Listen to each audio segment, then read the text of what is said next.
Hello everyone, and welcome back to Mr. Sleepy Crime. I know many of you enjoy listening to these stories as you fall asleep. So before you drift off, I'd love for you to leave a comment letting me know where in the world you're tuning in from.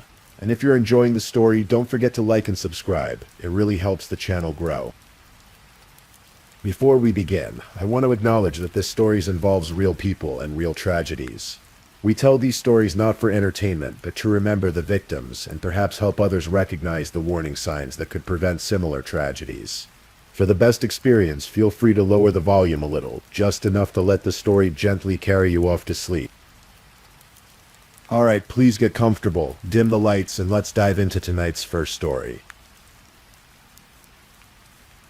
Tonight we journey into the shadows of a September evening in 1988. To a small community in Santa Rosa County, Florida. It's a story that speaks to the darkness that can enter our most sacred spaces, and the incredible resilience of the human spirit. This is the disturbing case of the Rivas-Farr sisters. A tale of survival, courage, and justice that unfolded in ways both heartbreaking and remarkable. Patricia Rivas-Farr was a single mother trying to navigate life with her 3 children in the late 1980s. Like many parents, she faced the daily challenges of providing for her family, while dealing with her own personal struggles. Patricia had various relationships that brought different men in and out of their home, creating an unstable environment marked by alcohol and drug abuse. In this turbulent household lived 8-year-old Saya, 6-year-old Sarah, and their younger brother.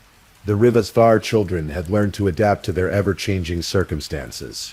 Saya, the older sister, had developed a protective instinct toward her siblings, particularly little Sarah. The 2 girls shared bunk beds in their modest home, finding comfort in each other's presence during uncertain times.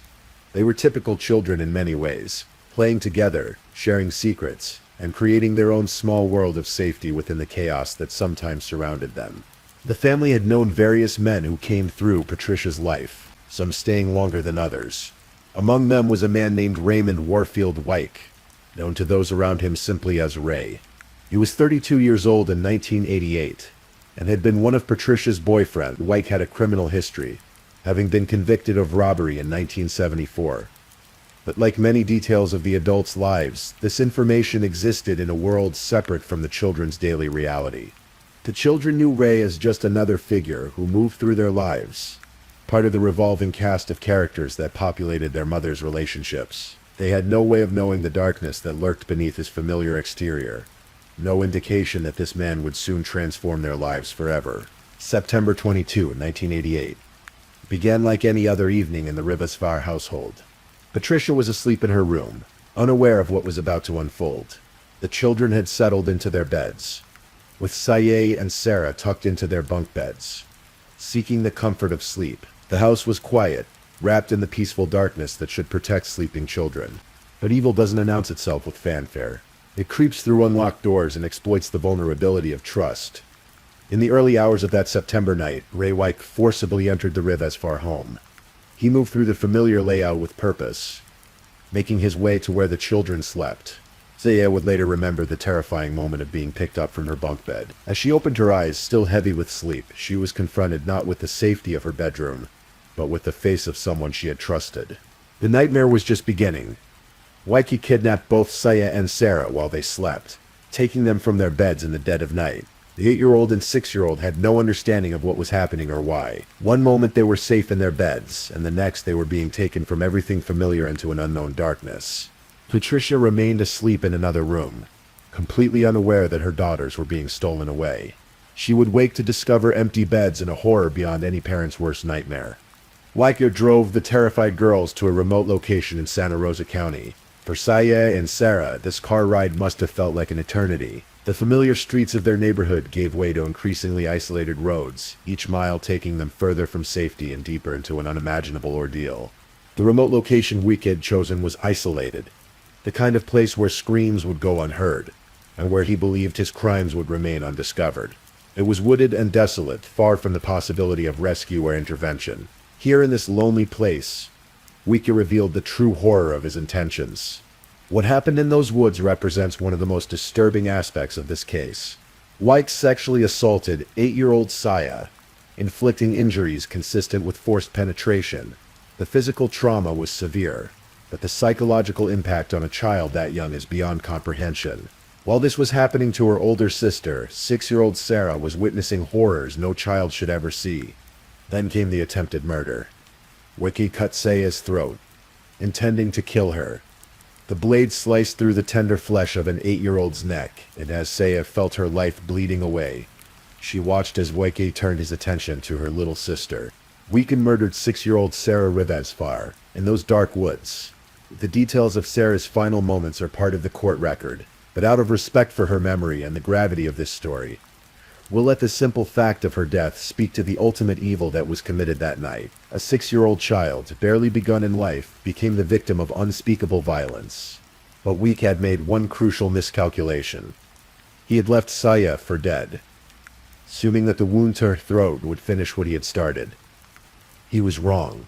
In the early morning hours, as dawn was breaking over Santa Rosa County, the couple was driving down a rural road when they noticed something that would change their lives forever. There alongside the road was 8-year-old Saya Rivasfar, waving one hand while holding the other to her throat. Imagine the shock of these good Samaritans. Here was a small child, alone on a deserted road, clearly injured and in desperate need of help. When they approached her, they could see that Saya's throat had been cut. Without hesitation, they drove her to a store to call for help. During that life-saving drive, young Saya, despite her injuries and trauma, managed to communicate crucial information. She told the couple that a man named Ray had taken her and her sister from their home and brought them to the woods, where he had cut her throat and killed her 6-year-old sister, Sarah. This 8-year-old girl, bleeding and traumatized, had somehow found the strength to survive and to speak for her murdered sister. Even in her darkest moments, she became Sarah's voice, ensuring that the truth would not die with her in those woods. At the hospital, medical personnel confirmed the extent of Saya's injuries: the cut to her throat and 2 lacerations to her vagina, consistent with the forced penetration she had endured. But she was alive, and her survival would prove to be the key to ensuring justice for both sisters. Based on Saya's testimony, a search for Sarah began immediately. Law enforcement officers, family members, and volunteers scoured the wooded areas where the attack had taken place. Everyone involved hoped against hope that somehow Sarah might still be alive, perhaps hidden or lost, but not beyond rescue. But hope can sometimes be a cruel companion. Sarah's body was found in the remote location CA had described. The 6-year-old had not survived her encounter with evil. Her life had been cut short by violence that defies comprehension, leaving behind a family shattered by grief and a sister who would carry the weight of survival. The discovery of Sarah's body confirmed the worst fears of everyone involved in the search. This wasn't a case where both children could return home safely. This was now a murder investigation, with one surviving witness whose testimony would be crucial to bringing the perpetrator to justice. Law enforcement immediately began building their case against Ray Wike. They collected fingerprints, bloodstains, and DNA evidence from the crime scene. Additional evidence was found in Wike's car, linking him directly to the abduction of the sisters and the murder of Sarah Rivasfar. The physical evidence told a compelling story. Every piece of forensic evidence pointed to Wike as the perpetrator of these heinous crimes. But perhaps the most powerful evidence would come from the small survivor herself, 8-year-old Saya Rivasfar. The investigation revealed the calculated nature of Wike's crimes.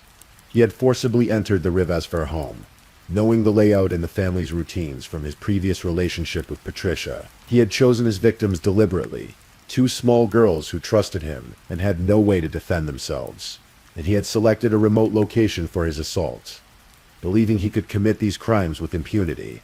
But criminals often underestimate both the power of forensic science and the resilience of their victims.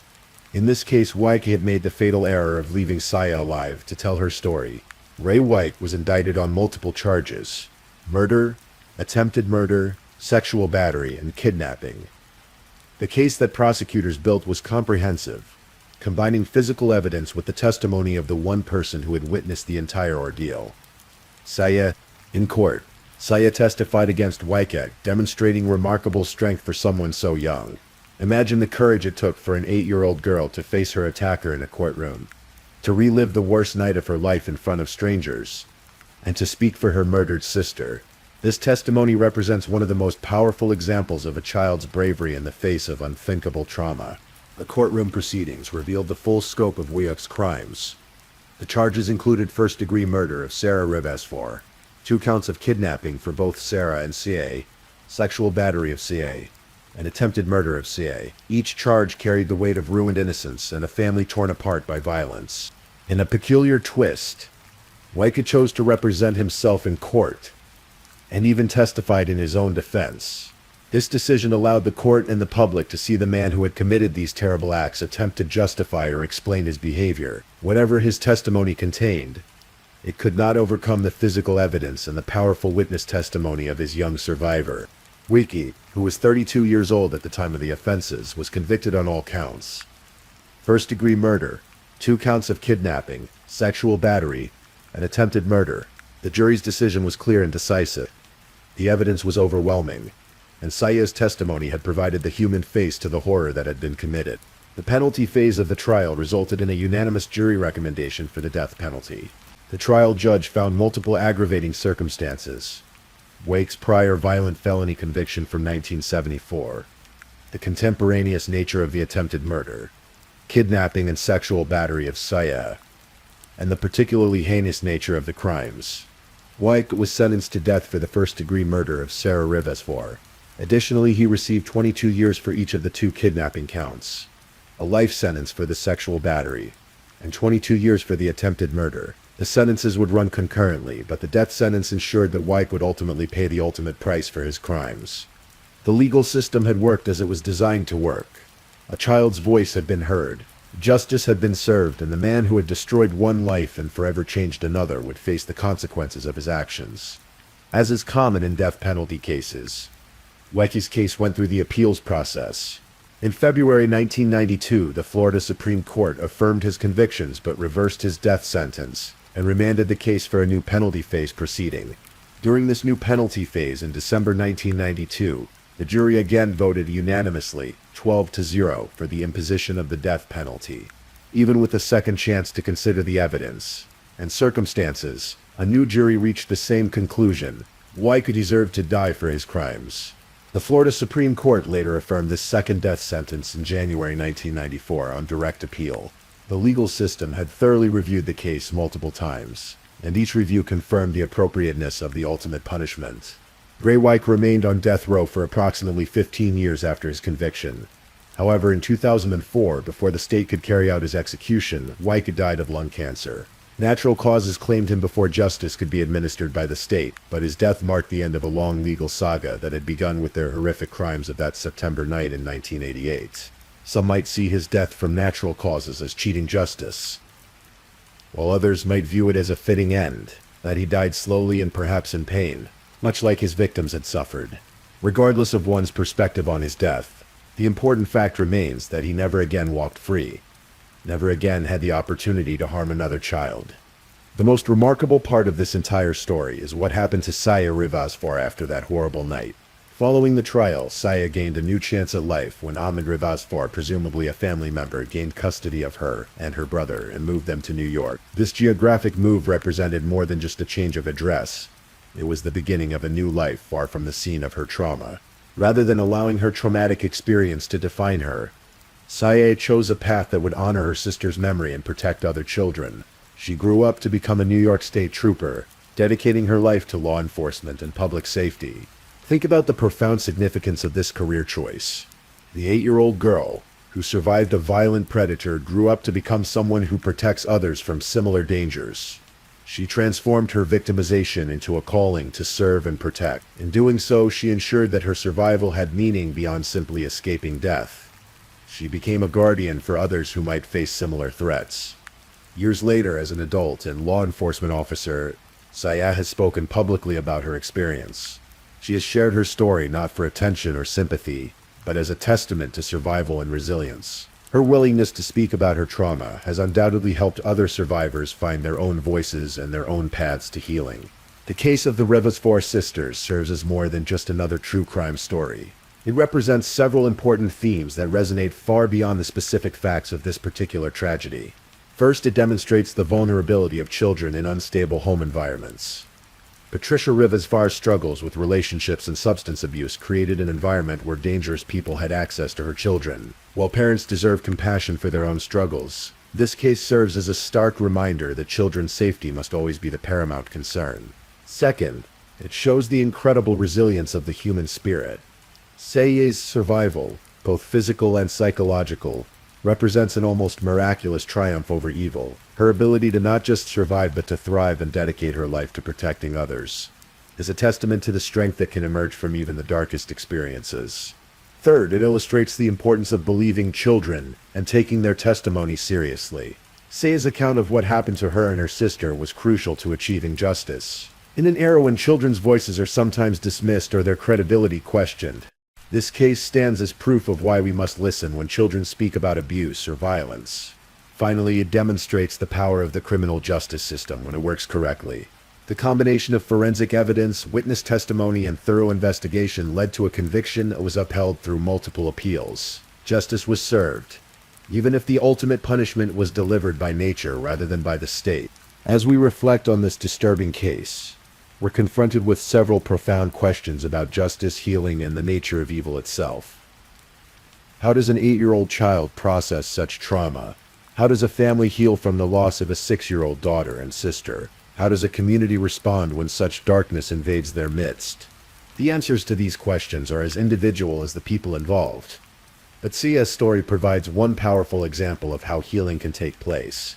Rather than being consumed by anger or destroyed by grief, she channeled her experience into a force for good. She became living proof that evil does not always triumph, that victims can become victors, and that from the worst human experiences can emerge the best human responses. Her choice to become a law enforcement officer is particularly significant. In doing so, she positioned herself on the front lines of the battle against the very type of predator who had destroyed her childhood. Every day she goes to work, she carries with her the knowledge of what victims experience, the understanding of how crucial proper investigation can be, and the motivation that comes from having survived what others did not. Throughout this story, we must remember that while Seiya survived to tell her tale and rebuild her life, 6-year-old Sarah Rivasfar did not. She was robbed of the opportunity to grow up, to make her own choices, to discover her own path in life. Her voice was silenced forever on that September night in 1988. But in a very real sense, Sarah's voice continues to speak through her sister's survival and through the justice that was achieved in her memory. Every time Seiya tells her story, she speaks not just for herself, but for Sarah as well. Every day that Seiya works to protect others, she honors her sister's memory by preventing other children from suffering Sarah's fate. The tragedy of Sarah's death is unmitigated. There is no silver lining to the murder of a 6-year-old child. But the meaning that has been created from that tragedy, the good that has come from Seiya's survival, and the justice that was achieved all serve as monuments to Sarah's memory. True crime stories often fascinate us because they show us the darkest aspects of human nature, while simultaneously revealing the light that can emerge in response to that darkness. The case of the Rivasfar sisters embodies this duality perfectly. Ray White represents the darkest impulses of humanity, the willingness to destroy innocence for selfish gratification, to take life without regard for the value of that life, and to exploit trust and familiarity for evil purposes. His crimes remind us that evil can wear familiar faces and that danger can come from the most unexpected sources. But Seiya represents the opposite, the power of resilience, the strength of the human spirit, and the ability to transform victimization into purpose. Her survival and subsequent life choices show us that even the worst experiences need not define us, that we can choose how to respond to trauma, and that from the deepest darkness can emerge the brightest light. The couple who found Seiya on that rural road represent another crucial element, the power of ordinary people to make extraordinary differences. Their quick action and compassion literally saved a life and made justice possible. They remind us that we all have the capacity to be heroes when the moment demands it. The impact of this case extended far beyond those directly involved. The law enforcement officers who worked the case, the prosecutors who sought justice, the jury members who heard the evidence, the medical personnel who treated Seiya, all were touched by this story and carried it with them. The case likely influenced how law enforcement approaches similar crimes, how prosecutors handle cases involving child witnesses, and how medical professionals treat young victims of violence. Each person who encountered this case professionally was probably changed by it, and those changes likely benefited other victims who came after. In the broader community, the case served as a wake-up call about the vulnerability of children and the need for vigilance in protecting them.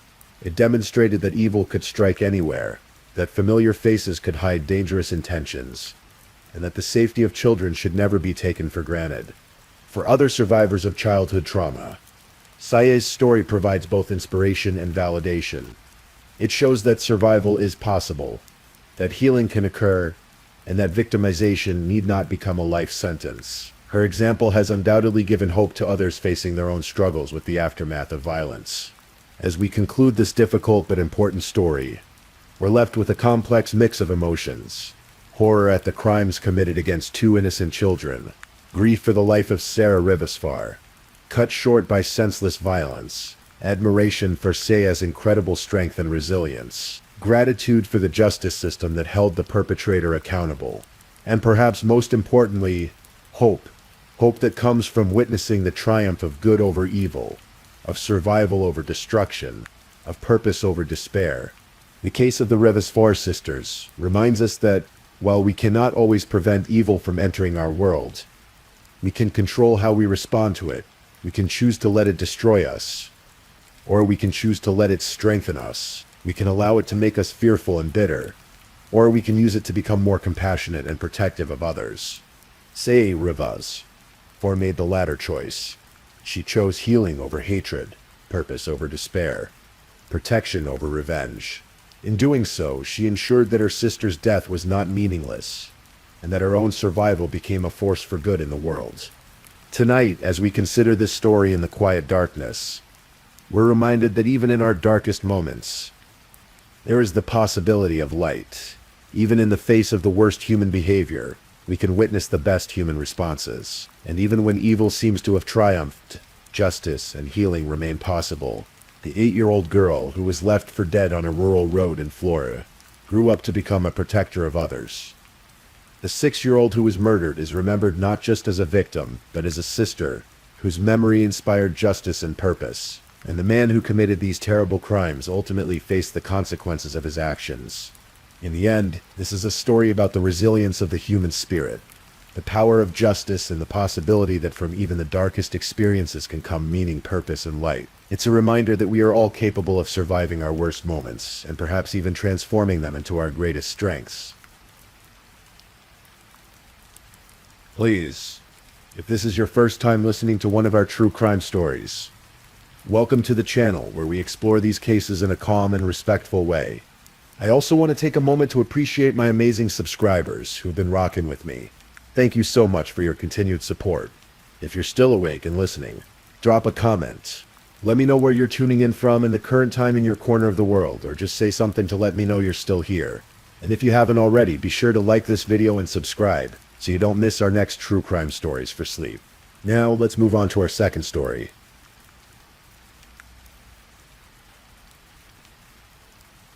Story 2. Tonight we're going to explore a case that connects two women separated by tragedy and bound by survival. A story that unfolds in the early spring of 2011 in Colorado, where the snow was beginning to melt and life was stirring again after a long winter. Our story begins on what should have been an ordinary Thursday night in Denver. The date was March 31st, 2011, and the city's nightlife was in full swing. Downtown Denver pulsed with music, laughter, and the energy of young people enjoying their evening out. Among them was 19-year-old Kenya Manje, a bright and ambitious young woman whose smile could light up any room she entered. Kenya had been born in Honduras, but had grown up in Aurora, Colorado, surrounded by a loving family who had worked hard to build a new life in America. She was the kind of daughter who called her parents regularly, who helped with younger siblings, and who had dreams that seemed within reach. After graduating high school, she had enrolled in broadcasting classes, hoping to one day work in radio or television. Those who knew her described her as outgoing and warm, someone who made friends easily, and who lived life with genuine enthusiasm. On that particular Thursday evening, Kenya had made plans to meet friends at a popular Denver nightclub called 24K Lounge. It was located in the heart of downtown, a place where college students and young professionals gathered to dance, drink, and escape the pressures of daily life. The club was known for its energetic atmosphere and late-night crowd, exactly the kind of place where a 19-year-old might go to celebrate the end of another week. Kenya arrived at the club around 10 o'clock that evening, dressed stylishly and ready for a fun night out with her friends. She seemed relaxed and happy, chatting and laughing as the group settled into their spot at one of the tables. The music was loud, the lights were flashing in rhythmic patterns, and the night stretched ahead of them full of possibilities. As the hours passed, Kenya danced and socialized with her friends, seemingly enjoying herself without a care in the world. She had her phone with her, as young people always do, and her purse contained all the usual items. Her identification, some cash, lip gloss, and other personal belongings that she'd need for the evening. But at some point during the night, around 2:30 in the morning, as the club was beginning to wind down, something changed. Kenya excused herself from the table where her friends were sitting. She said she needed to use the restroom, and in what would later seem like a fateful decision, she left her phone and purse behind with her friends. It was the kind of casual gesture that happens thousands of times every night in clubs across the country. A young woman stepping away for just a moment, expecting to return in a few minutes to rejoin her group. Minutes passed. Then more minutes. Kenya's friends began to wonder where she was, glancing toward the restroom area and expecting to see her familiar figure making her way back through the crowd. But she didn't appear. When one of her friends finally went to check the restroom, Kenya was nowhere to be found. The friends searched the club, asking other patrons if they had seen her, checking outside in case she had stepped out for fresh air. They called her name, but there was no response. As the club began to empty and the lights came up, signaling the end of the night, Kenya's friends realized that something was very wrong. Their friend had simply vanished. What her friends didn't know, what no one could have known in those anxious morning hours, was that Kenya had encountered someone in that club, a man who would later be identified as Travis Forbes. A 31-year-old with a clean-cut appearance that masked something much darker beneath the surface. Travis Forbes lived a double life. To those who knew him casually, he seemed like an ordinary person, someone who held down jobs, who could be charming and personable when he chose to be. He had worked various jobs over the years. Nothing particularly remarkable or memorable. He drove a van, lived modestly, and to outward appearances was just another face in the crowd. But Travis Forbes harbored impulses and desires that were far from ordinary. He was drawn to situations where he could exert control over others, particularly women who might be vulnerable or isolated. The crowded, chaotic environment of a nightclub provided perfect cover for someone with his intentions. Somehow, in the maze of people and music and flashing lights, Forbes had approached Kenya. Perhaps he struck up a conversation, presenting himself as friendly and harmless. Perhaps he offered to help her with something, or suggested they step outside where it would be quieter and easier to talk. The exact details of their initial interaction remain unknown, but what is certain is that Kenya left the club with him sometime around 3 o'clock that morning. Security cameras captured footage of a young woman matching Kenya's description walking through downtown Denver in the early morning hours, several miles from the 24K lounge. She appeared to be with a man, though the image quality made it difficult to identify either person clearly. This would be one of the last confirmed sightings of Kenya alive. Meanwhile, as dawn broke over Denver, Kenya's friends were frantically trying to locate her. They had contacted her family, who were immediately alarmed. This was completely unlike Kenya. She was responsible, she stayed in touch. She would never simply disappear without explanation. Her stepfather, Ruben Mangji, was particularly worried. He knew his stepdaughter well, and he knew that something terrible must have happened for her to vanish so completely. The family contacted the Denver Police Department, but as often happens in missing person cases involving young adults, the initial response was measured. Police explained that it hadn't been very long since Kenya was last seen, and that young people sometimes stayed out longer than planned, or went somewhere without telling their friends. They took the report, but the case wasn't initially treated as a high priority. However, Ruben Maisha wasn't satisfied with waiting. He knew Kenya, and he knew this wasn't a case of a teenager acting irresponsibly. He began his own search efforts, driving around Denver, checking hospitals, calling anyone who might have information. It was during one of these anxious days that something happened that would crack the case wide open. Ruben was examining Kenya's cell phone, which her friends had retrieved from the club, when he discovered something disturbing. There was a text message from a number he didn't recognize. The message was brief but chilling in its implications. It suggested that whoever had sent it knew where Kenya was and what had happened to her. This text message became the thread that investigators would pull to unravel the entire case. When police traced the number, it led them to Travis Forbes. Suddenly, what had been a missing person case took on a much more sinister tone. The Travis Forbes wasn't easy to find. After that Thursday night encounter with Kenya, he had left Colorado entirely, driving his van to Texas. Perhaps he sensed that his actions that night would eventually catch up with him. Or perhaps leaving town was always part of his plan. Whatever his reasoning, by the time police were looking for him, he was hundreds of miles away. The investigation into Kenya's disappearance intensified. Detectives learned more about Travis Forbes and discovered that he had a history of concerning behavior, though nothing that had previously resulted in serious criminal charges. They also learned that he had returned to Colorado after his trip to Texas, which meant he was once again within their reach. But before they could locate Forbes, something happened that would forever link his name to another victim, and would ultimately be his undoing. On the night of July 4th, 2011, as fireworks lit up the sky across America in celebration of Independence Day, a different kind of explosion was about to occur in a quiet apartment complex in Fort Collins, Colorado. The city, home to Colorado State University, was about 60 miles north of Denver, and like many college towns, it had areas where young professionals and students lived in modest apartments, trying to build their lives and careers. Lydia Tillman was 30 years old, and living alone in a second-floor apartment in North Fort Collins. She worked as a mental health counselor, helping others work through their problems and trauma. Friends described her as compassionate and strong, someone who had dedicated her career to healing and helping others. On that July evening, she had no idea that her own life was about to change forever. Lydia had spent a quiet evening at home, perhaps catching up on reading or watching television, unwinding after a long week of work. She had gone to bed at a reasonable hour, settling into sleep with no particular concerns or worries. Her apartment building was relatively safe, located in a decent neighborhood where serious crimes were rare. But in the early morning hours of July 5th, Lydia was awakened by sounds in her apartment. Someone had broken in. Before she could fully comprehend what was happening, she was confronted by an intruder, a man who had somehow gained entry to her home while she slept. The man was Travis Forbes, though Lydia had no way of knowing his identity in those terrifying moments. What followed was an attack of almost unimaginable brutality. Forbes beat Lydia severely, causing injuries that would have lasting effects on her life. He sexually assaulted her, treating her not as a human being but as an object for his own gratification. But Forbes wasn't finished. Perhaps aware that Lydia could identify him, or perhaps simply continuing to act on his violent impulses, he made a decision that revealed the depth of his callousness. He poured bleach on Lydia's injured body, the chemical burning her skin and filling the apartment with its acrid smell. Then, in an attempt to destroy any evidence of his crimes, he set her apartment on fire. Forbes likely expected that Lydia would die in the flames, either from her injuries or from smoke inhalation.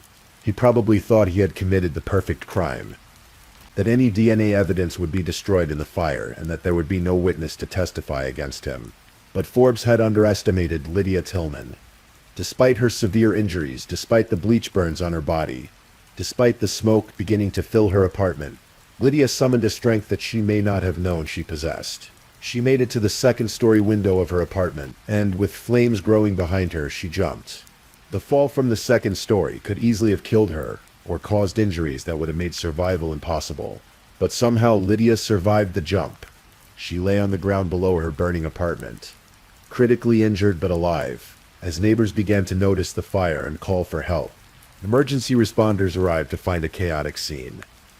The apartment building was ablaze, requiring the attention of firefighters, while paramedics worked frantically to stabilize a woman who had suffered massive trauma. Lydia was rushed to the hospital, where doctors worked to save her life. The injuries Lydia had sustained were devastating. In addition to the beating and the bleach burns, she suffered a stroke on the way to the hospital, likely caused by the extreme stress and trauma her body had endured. The stroke would cause nerve damage that would affect her for the rest of her life, making simple tasks like speaking and moving much more difficult. But Lydia was alive, and in being alive she had done something that would prove crucial to solving not just her own case, but the disappearance of Kenya Monge as well. During the attack, Lydia had fought back against her attacker. In doing so, she had managed to scratch him, and under her fingernails, investigators would find something precious: DNA evidence. It was a small thing, microscopic really, but it would prove to be the key that unlocked the entire case. When investigators processed the DNA found under Lydia's fingernails and ran it through law enforcement databases, they got a hit. The DNA matched Travis Forbes, the same man who was already being sought in connection with Kenia Manje's disappearance. Suddenly, investigators realized they weren't dealing with separate cases. The man who had sent that mysterious text message from Kenia's phone was the same man who had nearly killed Lydia Tillman. The connection was unmistakable, and it painted a picture of someone who was capable of extreme violence against women. Armed with this DNA evidence, police were finally able to arrest Travis Forbes. When they found him, he was back in Colorado, perhaps believing that enough time had passed for the heat to die down. His arrest brought relief to both the Monge family, who had been living in agony for months, and to Lydia Tillman, who could finally know that her attacker was behind bars. But even with Forbes in custody, many questions remained unanswered. Most importantly, where was Kenia Manje? Her family still didn't know what had happened to their beloved daughter and sister. They clung to hope that somehow she might still be alive, perhaps being held somewhere against her will. Travis Forbes, however, was not inclined to be helpful. Initially, he denied involvement in either case. Despite the overwhelming evidence against him, he maintained his innocence, forcing both families to endure the uncertainty and pain of not knowing the complete truth about what had happened to their loved ones. It was the DNA evidence from Lydia's attack that ultimately changed everything. Faced with irrefutable scientific proof of his guilt, Forbes began to realize that his position was hopeless. His attorneys likely advised him that conviction was virtually certain, and that his best option might be to cooperate with investigators in hopes of avoiding the death penalty. Slowly, piece by piece, the truth began to emerge. Forbes admitted that he had approached Kenia at the nightclub that Thursday evening in March. He claimed that she had willingly left with him, though given what investigators knew about his character, this was likely an attempt to minimize his responsibility for what followed. What Forbes revealed next was heartbreaking for Kenia's family. He confessed that he had taken Kenia to his apartment, and that at some point during the night he had strangled her to death. The young woman, who had left her friends to use the restroom, expecting to return in a few minutes, would never go home again. But Forbes had more to reveal. After killing Kenia, he had stored her body in a freezer while he decided what to do next. It was a detail that spoke to the cold, calculating nature of his crimes. That he could murder a young woman and then treat her body as simply another problem to be solved. Eventually, Forbes led investigators to where he had disposed of Kenia's remains. She was found in a shallow grave in Weld County, Colorado, finally giving her family the closure they desperately needed, though not the outcome they had prayed for. The discovery of Kenia's body confirmed what investigators had suspected, that Travis Forbes was a predator who targeted young women. The timeline of events suggested that he had killed Kenia in March, then continued living his life normally until his attack on Lydia Tillman in July. It was a chilling reminder that dangerous individuals often hide in plain sight, appearing normal while harboring deadly intentions. As the case moved toward resolution, both families faced the difficult process of seeking justice for their loved ones. For the Monge family, there was the pain of losing Kenia forever, combined with the difficult knowledge of how she had died. For Lydia Tillman, there was the challenge of rebuilding her life while dealing with the lasting effects of her injuries. The legal proceedings revealed more details about Travis Forbes and his crimes. During his sentencing hearings, he attempted to express remorse for his actions, at one point telling Kenia's family to remember me as I was, not as the monster I have become. But his words rang hollow to those who had suffered because of his choices. In September 2011, Travis Forbes pleaded guilty to first-degree murder in the death of Kenia Manj. The plea deal spared him from the death penalty, but ensured that he would spend the rest of his life behind bars. He was sentenced to life in prison without the possibility of parole. Forbes also pleaded guilty to the attack on Lydia Tillman, receiving an additional 48-year sentence for attempted murder, sexual assault, and arson. The judge in that case noted the extreme brutality of the crimes and the lasting impact they had on the survivor. For Lydia Tillman, the resolution of the criminal case was just the beginning of her journey toward healing. The physical injuries from her attack would require ongoing medical care and rehabilitation. The stroke she suffered had caused nerve damage that affected her ability to speak and move normally, requiring her to use assistive devices to communicate. But perhaps more remarkable than the extent of her injuries was Lydia's response to her ordeal. Rather than allowing bitterness or hatred to consume her life, she chose a different path. She became an advocate for other trauma survivors, using her experience to help others navigate their own healing journeys. In the years following the attack, Lydia discovered yoga and found it to be a powerful tool for healing both her body and her spirit. She eventually became a yoga instructor, specializing in helping others who had experienced trauma. Her journey from victim to survivor to healer became an inspiration to many who learned her story. Lydia even found the strength to forgive Travis Forbes, though she was clear that forgiveness didn't mean excusing his actions or minimizing their impact. In her words, "Travis Forbes, I forgive you," she said, while acknowledging that she grieved what she had lost because of the experience. "It comes down to a choice," Lydia explained. "Do you want to live in love or in fear? I choose love," continuously. For the Monge family, the path forward was different, but equally challenging. They had to find a way to honor Kenya's memory while processing their grief over her violent death. They established scholarships in her name and worked to keep her spirit alive through acts of kindness and community service. The case of Travis Forbes serves as a sobering reminder of the dangers that can lurk beneath seemingly ordinary surfaces.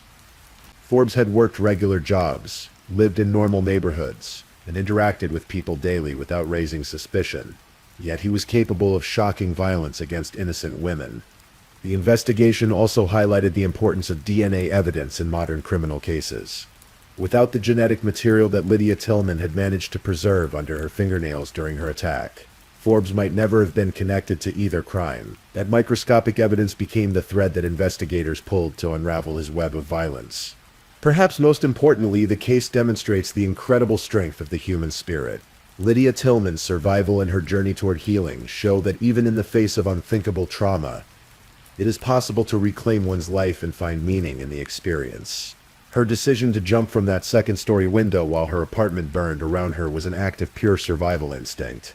But her subsequent choices, to testify against her attacker, to rebuild her life, to help others, and ultimately to forgive, were acts of conscious courage that speak to the best of human nature.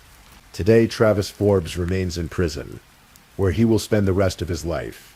The families of his victims continue to heal and honor their loved ones in their own ways. Lydia Tillman continues her work helping others recover from trauma, transforming her own suffering into a source of healing for others. The nightclub where Kenya Manji spent her final hours continues to serve customers, though perhaps with additional security measures.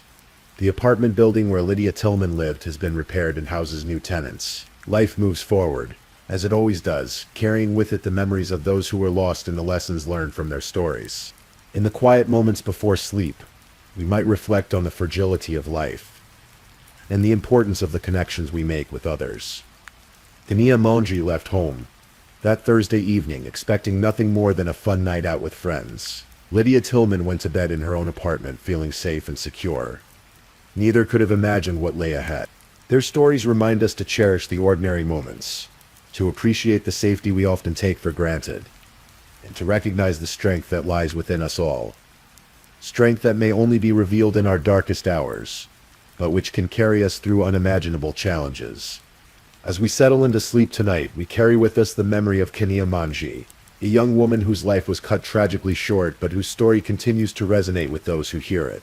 We also carry the inspiration of Lydia Tillman, who chose love over fear, healing over hatred, and who transformed her trauma into a source of strength for others.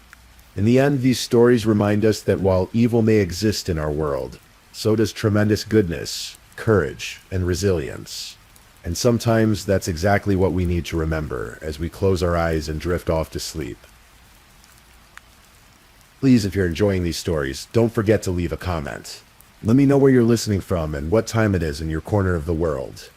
And if you haven't already, be sure to like this video and subscribe so you don't miss the next true crime story for sleep. Now let's move on to our third story. Story 3. In the quiet suburbs of Dickinson, Texas, the summer of 1990 was winding down like summers do in small American towns. Children played outside until the streetlights came on, families gathered for barbecues, and parents tucked their little ones into bed with the comfortable certainty that morning would bring another ordinary day. But for one family and for one 8-year-old girl named Jennifer Schuett, the night of August 10th would shatter that illusion of safety forever. Jennifer was a typical 8-year-old. She had bright eyes, a curious mind, and the kind of fearless spirit that made her climb trees a little higher than other kids and ask questions that sometimes stumped adults. She lived with her family in a modest home in Dickinson, a bedroom community southeast of Houston. where everyone knew their neighbors and children rode bikes freely through tree-lined streets. On that August night, the air hung heavy with the humid warmth that characterizes Texas summers. Jennifer's mother had tucked her into bed in her small bedroom, kissed her goodnight, and turned off the lights. The house settled into its evening rhythms. The gentle hum of the air conditioner, the distant sound of television from the living room, the comfortable silence of a family at rest. But sometime in the deep hours of the night, when darkness was at its most complete, Jennifer's world changed forever. She awakened to find a strange man standing in her bedroom. In that terrifying moment between sleep and consciousness, when reality feels like a nightmare, Jennifer found herself face to face with an intruder who had somehow entered their home without detection. The man was tall and loomed over her small bed like a shadow made real. Before she could scream, before she could call for her parents, the stranger spoke to her in a voice that would haunt her memories for years to come. She told her his name was Dennis. It was a detail that would prove crucial, though she didn't know it then. In her 8-year-old mind, she was simply trying to understand what was happening to her. The man lifted Jennifer from her bed and carried her out of the house into the Texas night. Her parents slept on, unaware that their daughter was being taken from them.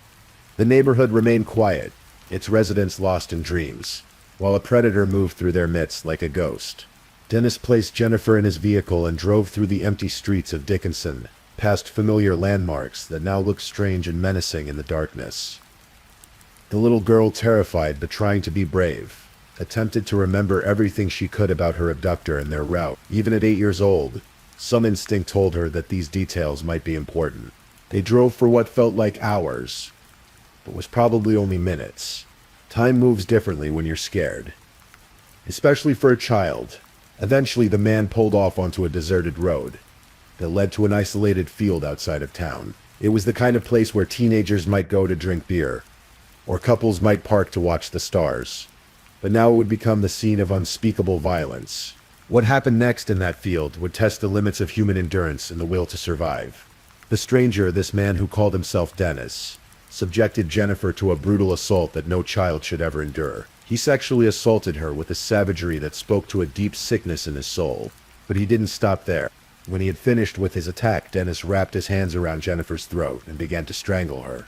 The 8-year-old fought with everything she had, but she was no match for a grown man's strength. As consciousness began to slip away, Jennifer might have thought of her parents, of her warm bed, of all the tomorrows that seemed to be slipping away from her. But strangulation takes time, and perhaps Dennis grew impatient, or perhaps he wanted to ensure his victim's silence more quickly. He pulled out a knife and drew it across Jennifer's throat in a vicious slash that cut from ear to ear. The wound was so deep that it severed her vocal cords and came dangerously close to her carotid artery. Blood poured from the terrible gash as Dennis stood over her, watching to make sure she would die. Satisfied that the child was dead, Dennis left Jennifer bleeding in that lonely field and drove away into the night. He had taken what he wanted, silenced the only witness, and now he could disappear back into the world as if nothing had happened. In his mind, he had committed the perfect crime, but Dennis had made a crucial miscalculation. 8-year-old Jennifer Chouette refused to die. As dawn began to break over the Texas landscape, painting the sky in soft pinks and golds that mocked the horror of the night, Jennifer remained conscious despite her terrible injuries. Blood continued to seep from the wound across her throat, and she couldn't speak or cry out because her vocal cords had been severed. But her heart kept beating, and her mind remained alert. Hours passed. The sun climbed higher, and the field grew warm with morning light. Jennifer lay there, fighting to stay alive. Perhaps thinking of her family, perhaps praying, perhaps simply willing herself to endure until help arrived. She had no way of knowing if anyone was looking for her, or if they would ever find this remote location. Nearly 12 hours after she had disappeared from her bedroom, a passerby spotted something in the field that didn't belong. From a distance, it might have looked like discarded clothing or trash, but as they drew closer, the horrible truth became clear. It was a small child, covered in blood, lying motionless among the weeds. The emergency response was swift. Paramedics arrived and found Jennifer clinging to life by the thinnest of threads. The wound across her throat was so severe that they marveled she was still breathing. They rushed her to the hospital, where doctors worked frantically to save her life and repair the devastating damage to her neck and throat. The medical team faced a grim prognosis. Even if Jennifer survived, they told her parents she might never speak again. The damage to her vocal cords was extensive, and her throat would require multiple surgeries. But Jennifer Schutt had already proven she was a fighter, and she wasn't about to give up now. Word of the attack spread through Dickinson like wildfire. Parents hugged their children a little tighter that night, and many began locking doors that had never been locked before. The idea that someone could enter a home and steal a child from her bed was almost too terrible to contemplate, but it had happened right in their midst. Detective Tim Cromie of the Dickinson Police Department caught the case, and from the moment he saw Jennifer in that hospital bed, he knew this investigation would define his career. The child was alert despite her injuries, and though she couldn't speak, her eyes held an intelligence and determination that impressed everyone who met her. Since Jennifer couldn't talk, the medical staff and detectives had to find creative ways to communicate with her. They gave her a pen and paper, and slowly, painstakingly, she began to write out answers to their questions. Her handwriting was shaky. She was, after all, just 8 years old and had suffered tremendous trauma. But her responses were clear and detailed. She wrote about the man who called himself Dennis. She described his appearance as best she could remember. He was a white man, taller than average, with brown hair. She wrote about the vehicle he drove, though the details were understandably vague from a child's perspective. Most importantly, she had remembered his name, that crucial detail that would eventually lead to his downfall. As Jennifer began the long process of recovery, Detective Cromie began the equally challenging process of hunting for her attacker. In 1990, forensic science was not what it is today. DNA analysis was still in its relative infancy, and the sophisticated databases that modern investigators rely on simply didn't exist. Cromie had Jennifer's description, the name Dennis, and physical evidence from the crime scene, but connecting these clues to a specific person would prove to be extraordinarily difficult. The investigation consumed Cromie's professional life. He followed every lead, no matter how small, and interviewed hundreds of potential suspects. Every Dennis in the area became a person of interest. Every report of suspicious behavior was investigated, but months turned into years, and the case grew cold. Meanwhile, Jennifer was defying every medical prediction. Through sheer determination and multiple surgeries, she gradually regained her ability to speak. Her voice was different now, scarred by what had happened to her, but it was her voice nonetheless. She would not be silenced. As Jennifer grew older, she refused to let her trauma define her life. She excelled in school, made friends, and pursued her dreams with the same fierce determination that had kept her alive in that field. But she never forgot about the man named Dennis, and she never stopped hoping that someday, somehow, he would be brought to justice. Detective Cromie never forgot either. Even as other cases came and went, even as years passed without significant progress, he kept Jennifer's file active. He would periodically review the evidence, hoping that some new technique or piece of information might break the case open. The breakthrough came in the mid-2000s, nearly 20 years after the attack. Advances in DNA technology had made it possible to extract and analyze genetic material from evidence that had been considered too degraded to be useful in 1990. Cromie sent the physical evidence from Jennifer's case to the FBI laboratory, hoping against hope that modern science might finally provide the answers he had been seeking for so long. The results were everything he had hoped for, and more. Not only were forensic scientists able to extract a complete DNA profile from evidence collected at the crime scene, but they were also able to run that profile through CODIS, the FBI's combined DNA index system, which had grown exponentially since the 1990s. On October 13, 2009, Detective Cromie received the phone call that would change everything. The FBI had found a match. The DNA from Jennifer's case matched a sample from Dennis Earl Bradford, a 40-year-old welder living in Little Rock, Arkansas. Dennis Earl Bradford.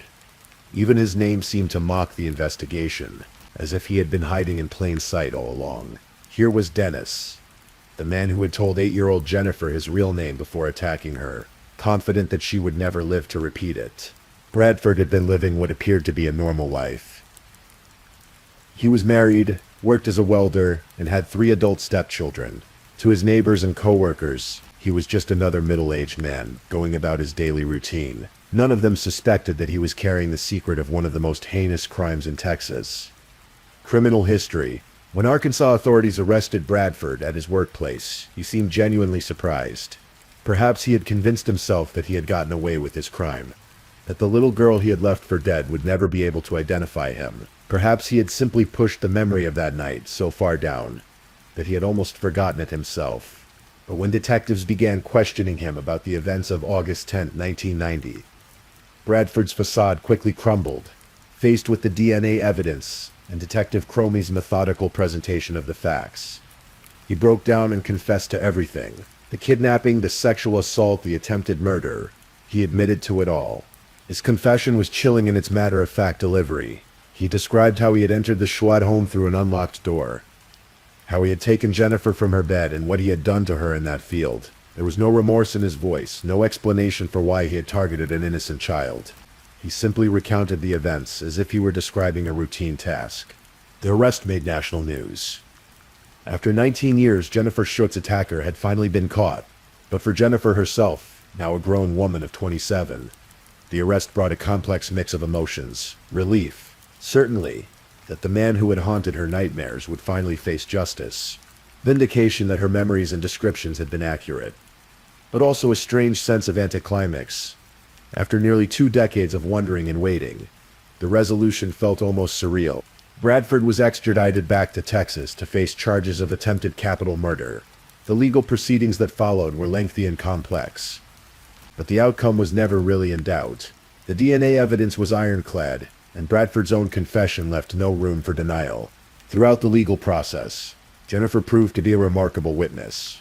The frightened 8-year-old who had written shaky notes in a hospital bed had grown into an articulate, confident woman who could face her attacker in court without flinching. Her testimony was powerful and compelling, and when she spoke about the night that had changed her life forever, there wasn't a dry eye in the courtroom. Dennis Earl Bradford was ultimately convicted and sentenced to life in prison. He would never again have the opportunity to hurt another child, and he would spend the rest of his days behind bars, paying for the crimes he had committed against Jennifer and the innocence he had stolen from her family. But Jennifer's story doesn't end with Bradford's conviction. In many ways, that was just the beginning of a new chapter in her life. She had spent 19 years wondering if her attacker would ever be caught, and now that he had been, she was free to move forward in ways she had never been able to before. Jennifer became an advocate for other victims of violent crime, using her experience and her voice, the voice that Dennis Bradford had tried to steal from her, to help others find their own strength and healing. She worked with law enforcement agencies to improve their response to child victims, sharing insights from her own experience about what had helped her and what could have been done better. She also became a powerful speaker about the importance of never giving up hope. Her story resonated with people around the world who had faced their own traumas and wondered if healing was possible. Jennifer's message was simple but profound. Survival is possible, healing is possible, and justice, even when delayed, is still justice. Detective Tim Cromie, who had carried Jennifer's case with him for nearly 2 decades, finally had the satisfaction of seeing his persistence pay off. The investigation had consumed a significant portion of his career, but he always said it was worth it. The relationship he had built with Jennifer and her family went far beyond the typical detective-victim dynamic.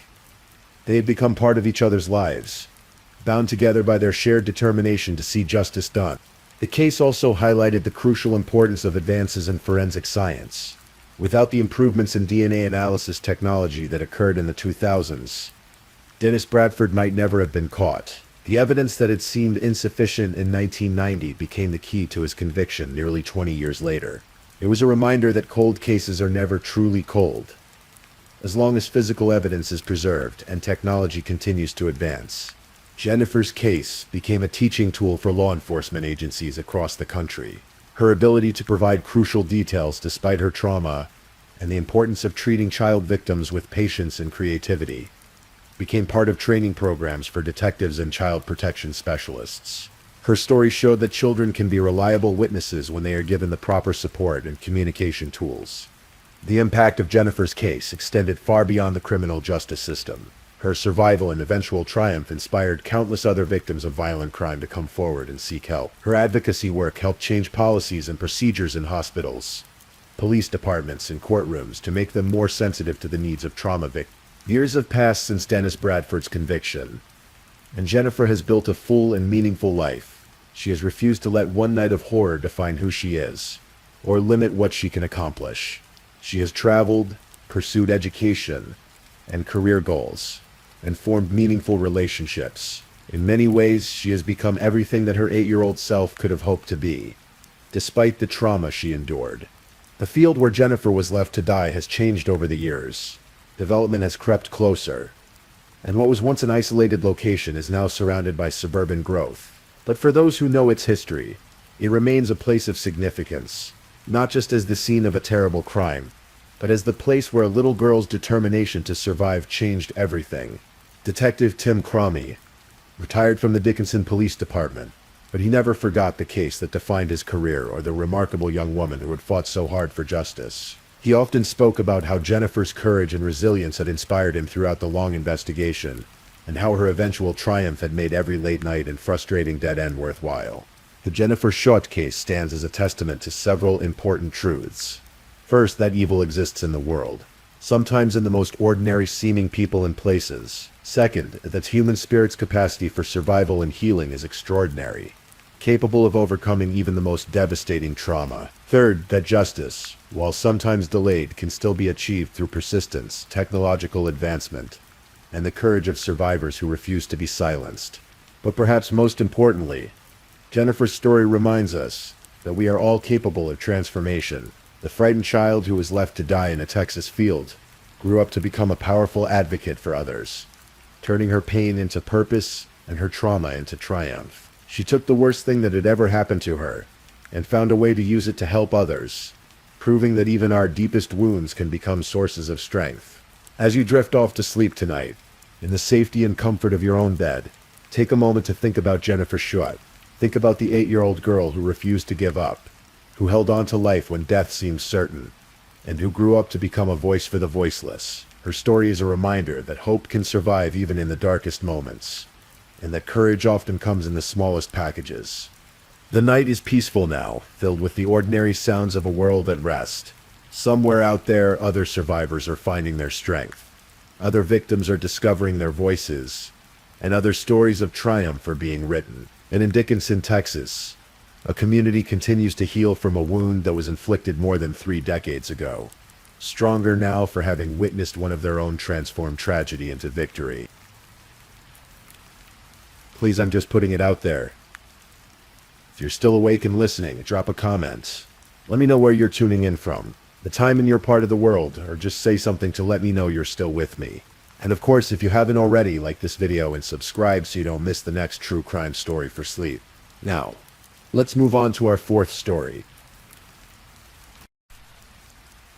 Story 4. The summer of 1997 was ending at the University of Kentucky, and like many college students across America, Holly Dunn and her boyfriend Chris Meyer were savoring those final warm evenings before the fall semester began in earnest. Holly, a 20-year-old with dreams and ambitions stretching far beyond the small college town of Lexington, had no way of knowing that August 29th would forever divide her life into 2 distinct chapters, before and after. Chris Meyer was the kind of person who filled every room he entered. A 21-year-old theater major with an infectious laugh and a habit of wrapping his friends in spontaneous bear hugs. He possessed that rare quality of making everyone around him feel genuinely seen and valued. Those who knew him would later describe him as larger than life, gregarious in the truest sense of the word. He and Holly had been together for some time, sharing the comfortable intimacy that comes with young love and shared dreams of the future. That Friday evening, like so many others, they decided to take a walk. The railroad tracks that ran through the area were a common destination for students seeking a quiet place to talk, away from the bustling energy of campus life. These tracks, stretching endlessly in both directions, represented something romantic to young couples, a pathway to anywhere, a symbol of adventure and possibility. For Holly and Chris, it was simply a peaceful place to spend time together as another week came to a close. The August air was warm but comfortable, carrying the familiar sounds of a college town settling into evening. Somewhere in the distance, the occasional rumble of a freight train could be heard, a comforting reminder of the world beyond their immediate concerns of classes and relationships and the small dramas of university life. They walked slowly, talking about things that seemed important then, plans for the weekend, upcoming assignments, dreams about what they might do after graduation. What they couldn't have known was that they were not alone on those tracks that night. Hidden behind an electrical box, a man was waiting. His name was Angel Maturino, Resendiz, though he went by many aliases. And he had already begun a killing spree that would eventually span 6 states and claim at least 15 lives. Later, the media would give him a iksing that would become synonymous with terror across the American railroad system, the railroad killer. Resendiz was a drifter in the most dangerous sense of the word. Born in Mexico, he had discovered that America's vast network of railroad tracks provided the perfect infrastructure for his particular brand of violence. He could travel from state to state largely undetected, striking seemingly at random before disappearing again into the network of freight cars and railway corridors that crisscrossed the continent. His method was as simple as it was brutal. He would hide near the tracks, waiting for vulnerable victims, then attack with whatever blunt instruments he could find nearby. The psychology of serial killers has fascinated criminologists for decades, but Resendiz represented a particularly unsettling variant. Unlike killers who operated within a specific geographic area, building up local knowledge and familiarity, Resendiz was essentially nomadic. This made him incredibly difficult to track, as law enforcement agencies in different states often didn't immediately connect his crimes. Each attack seemed random and isolated until a pattern finally began to emerge. On this particular night, as Holly and Chris walked along the tracks, completely absorbed in their conversation and each other's company, Resendiz made his presence known in the most violent way imaginable. Without warning, he emerged from his hiding place and attacked them both. The peaceful evening was shattered in an instant, transformed from a romantic stroll into an unspeakable nightmare. Chris, despite his youth and strength, was no match for the sudden and brutal assault. Resendiz struck him down with shocking efficiency, using a 52-pound rock to deliver a fatal blow to his head. The sound of that impact would haunt Holly for years to come. The awful finality of it, the way it seemed to echo across the empty landscape before giving way to an even more terrifying silence. But Holly's ordeal was far from over. In fact, it was just beginning, with Chris lying motionless on the tracks. Resendiz turned his full attention to her. What followed was a sustained attack of almost unimaginable brutality. He bound her hands and feet, leaving her completely helpless. Then he began a systematic assault that included rape and severe physical violence. The details of what Holly endured that night are difficult to recount, even decades later. Resendiz beat her repeatedly, targeting her face and head with particular viciousness. Her jaw was shattered, requiring it to be wired shut for a month during her recovery. Her eye socket was fractured. Cuts and wounds covered her head and face. At some point during the attack, he also stabbed her, adding penetrating wounds to the already devastating blunt force trauma. Throughout this ordeal, Holly's mind did something remarkable, something that would ultimately save her life. Even as she experienced unimaginable pain and terror, some part of her consciousness remained focused on survival. She memorized details about her attacker, filing away information that would later prove crucial to bringing him to justice. His appearance, his voice, his mannerisms, all of it was being recorded by a mind that refused to give up even in the face of seemingly certain death. Perhaps most remarkably, she also made a conscious decision to remain absolutely still and quiet, even when every instinct screamed at her to fight back or try to escape. Some deeply intuitive part of her understood that her only chance of survival lay in convincing her attacker that she was already dead or close to it. This decision required a kind of psychological strength that defies easy comprehension. The ability to suppress every natural response to trauma in service of a larger goal of survival. When Resendiz finally finished his attack and left her for dead beside the railroad tracks, Holly faced perhaps the most critical moment of her life. She was gravely injured, alone, and had no way of knowing if her attacker was truly gone or might return at any moment. The silence that surrounded her was complete except for the distant sounds of civilization. Sounds that seemed impossibly far away from where she lay bleeding and broken. But Holly Dunn was not ready to die. Despite her injuries, despite the trauma, despite every reason to simply close her eyes and let go, she made the decision to fight for her life. Slowly, painfully, she began to move. Every motion sent waves of agony through her battered body. But she persisted. She had to get help. She had to survive. And somehow she had to find a way to honor Chris's memory by ensuring their attacker didn't simply disappear into the night. The journey from where she had been left to where she could find help was measured not in miles, but in individual moments of will. Each step, each movement, required a conscious decision to continue living. Her face was so swollen and damaged that she could barely see. Her jaw hanging at an unnatural angle made breathing difficult. The stab wounds and other injuries left her weak and dizzy. Yet somehow she moved forward. Eventually, Holly managed to flag down help. The first responders who arrived at the scene were met with a sight that would stay with them for the rest of their careers. Here was a young woman who had survived an attack so brutal that it seemed impossible she was still conscious, much less able to provide coherent information about what had happened to her. But Holly was not only conscious, she was determined to help catch the man who had destroyed her life and taken Chris. The next few days blurred together in a haze of medical procedures, police interviews, and the beginning of what would be a long physical and emotional recovery.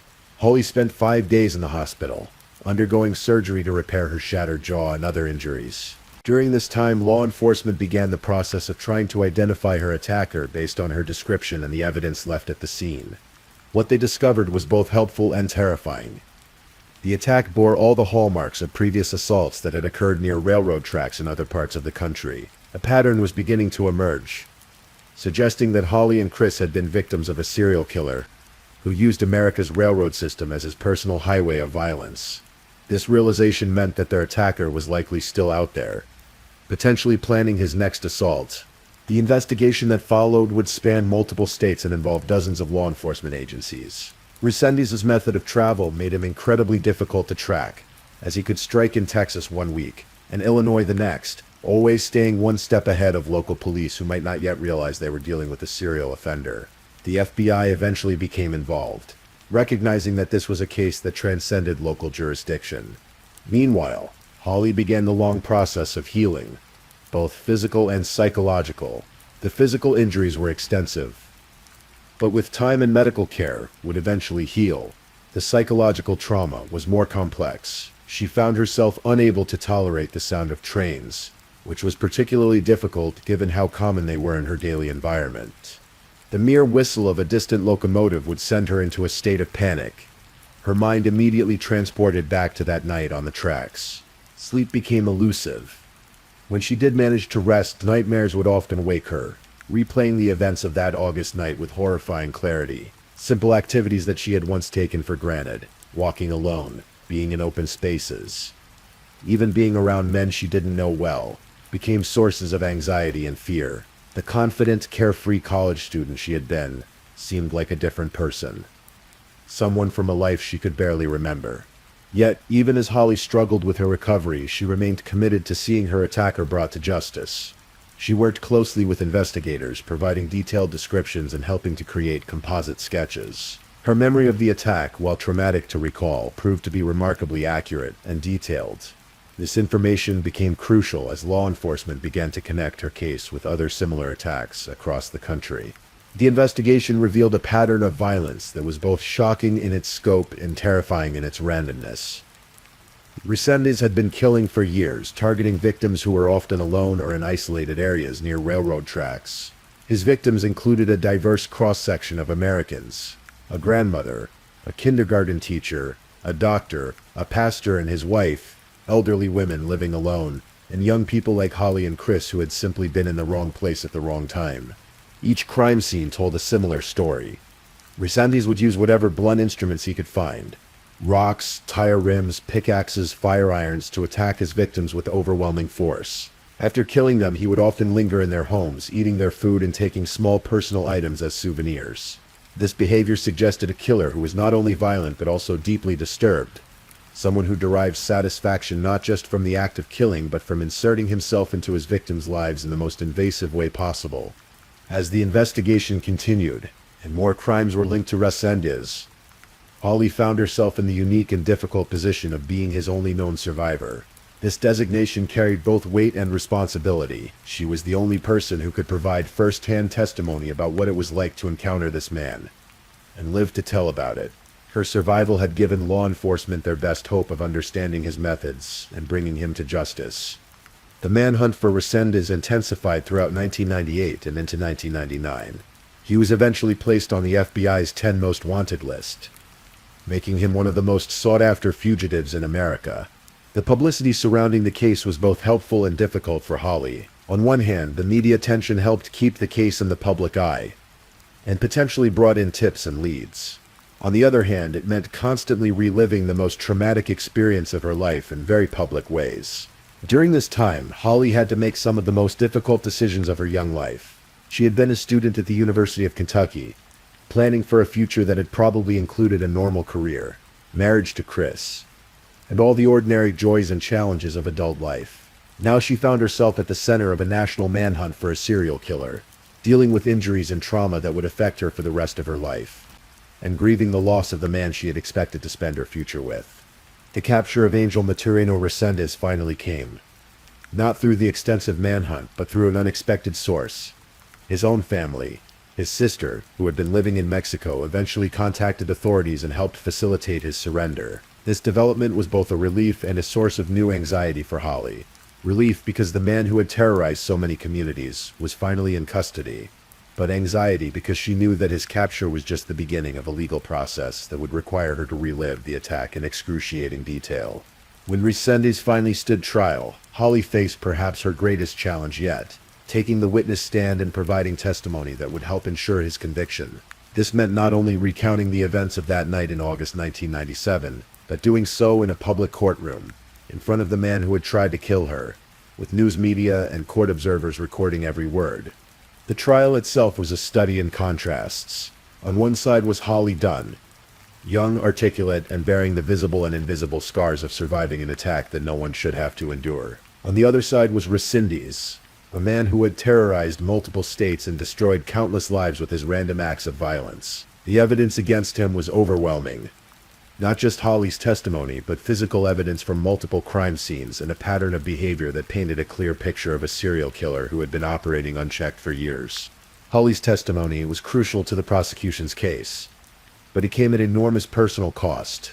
Standing in that courtroom, looking at the man who had killed Chris and tried to kill her, required a kind of courage that most people will never have to summon. She had to describe in clinical detail events that she had been trying to process and heal from for nearly 2 years.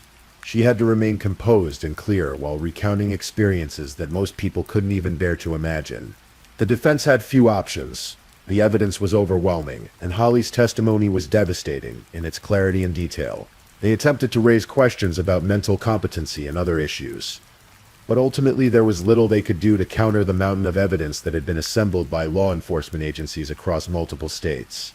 On May 17, 1999, after 10 hours of deliberation, the jury returned a verdict of guilty on charges of first-degree premeditated murder.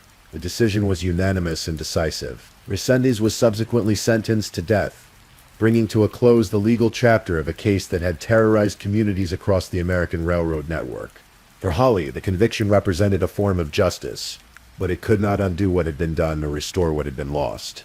Chris Meyer was still gone, his life cut short at age 21 before he had a chance to fulfill any of the promise that had made him so beloved by everyone who knew him.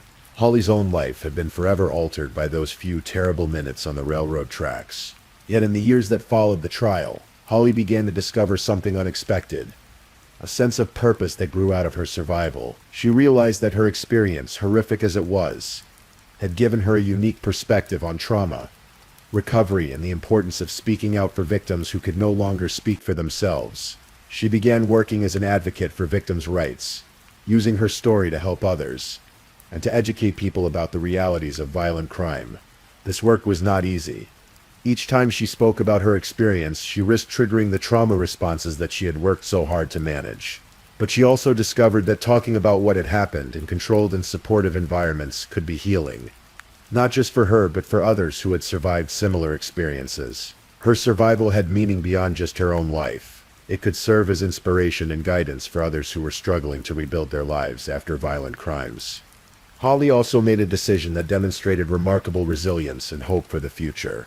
Despite everything she had been through, she chose not to let fear and trauma define her entire life. She eventually married and started a family, naming her first son William Christopher in honor of Chris Meyer.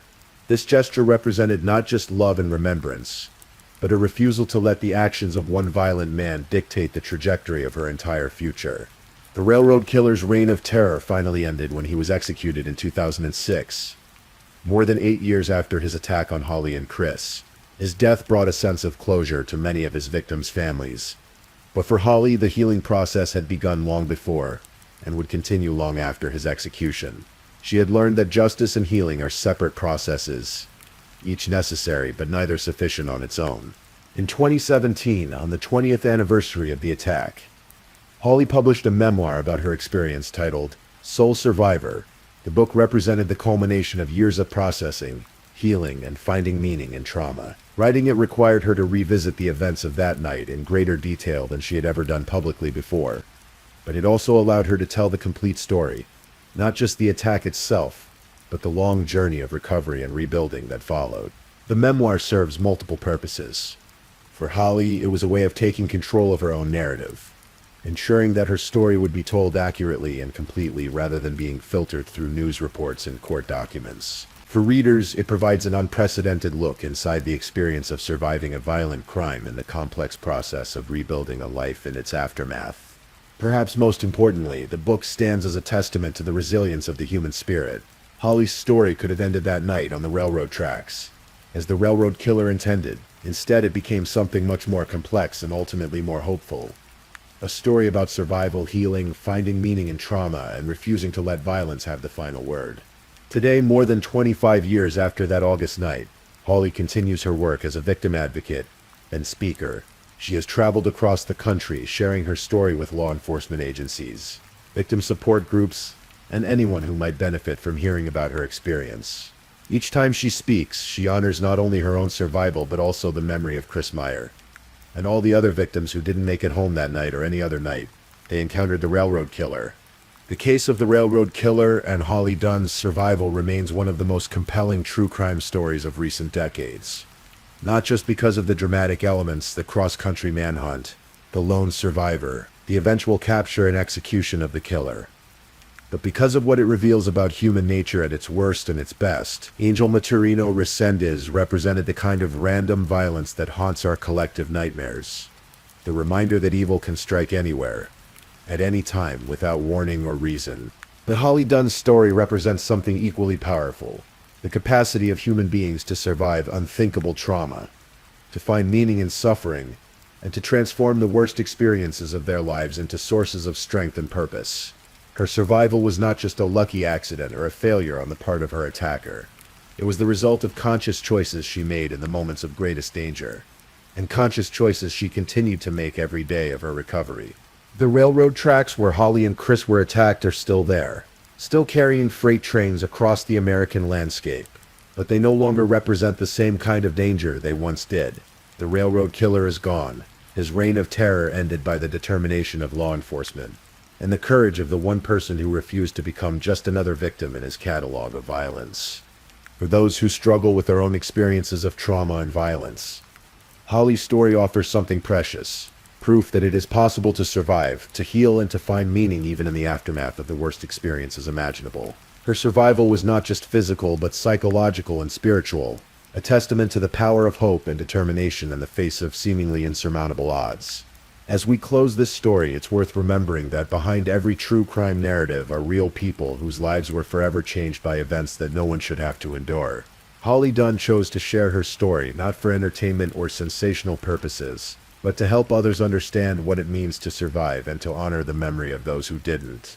In doing so, she transformed her worst night into a source of light for others walking through their own darkness.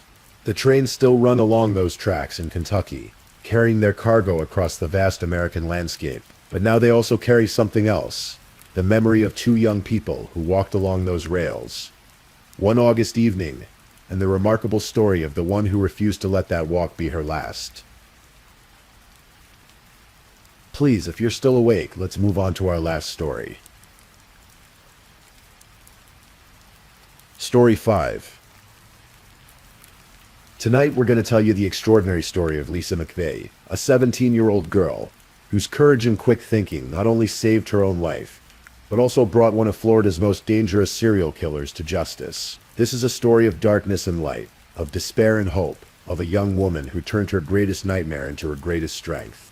So, as we settle in, let me take you back to Tampa, Florida, in the autumn of 1984, when the shadow of terror was falling across the city, and one teenage girl was about to face the most harrowing 26 hours of her life. The year was 1984, and Tampa, Florida was gripped by fear. For months, women had been disappearing from the streets. Bodies were being found in remote locations, bearing the horrific marks of sexual assault and murder. The media had begun calling the perpetrator the classified ad rapist, a man who had terrorized the Miami-Fort Lauderdale area before moving his operations to Tampa Bay. Police were working around the clock, but the killer seemed to vanish like smoke after each attack. He was methodical, careful, and seemingly invisible. What they didn't know was that this predator had already claimed the lives of at least 10 women, and had sexually assaulted more than 50 others across Florida. Into this climate of fear walked 17-year-old Lisa McVeigh, a young woman whose life had already been marked by more hardship than most people face in a lifetime. Lisa lived with her grandmother after being removed from an abusive home situation. She worked double shifts at a local Krispy Kreme donut shop, trying to support herself and save money for her future. Despite her youth, Lisa had already experienced more pain and struggle than many adults. But Lisa McVeigh had something that her future attacker couldn't have anticipated. She had survived abuse before, and she had developed an inner strength that would prove to be unbreakable. November 3rd, 1984 started like any other day for Lisa McVeigh. She had worked a grueling double shift at the Krispy Kreme, her hands sticky with glaze and her feet aching from standing for hours. The clock showed just past 2 a.m. as she finally locked up the shop and retrieved her bicycle from where she'd chained it earlier that morning. The night air was cool against her face as she began the familiar ride home. Lisa had made this journey countless times before, pedaling through the quiet streets of Tampa, past the darkened storefronts and sleeping houses. The route took her along a particularly isolated stretch of road, lined with towering oak trees that created a canopy of shadows overhead. What Lisa didn't know was that she was being watched. Bobby Joe Long had been cruising the streets that night, hunting for his next victim. The 31-year-old had already killed multiple women, and his appetite for violence was only growing. When he spotted the solitary figure of Lisa McVeigh on her bicycle, he saw an opportunity. As Lisa pedaled past a church, she suddenly felt a powerful force grab her from behind.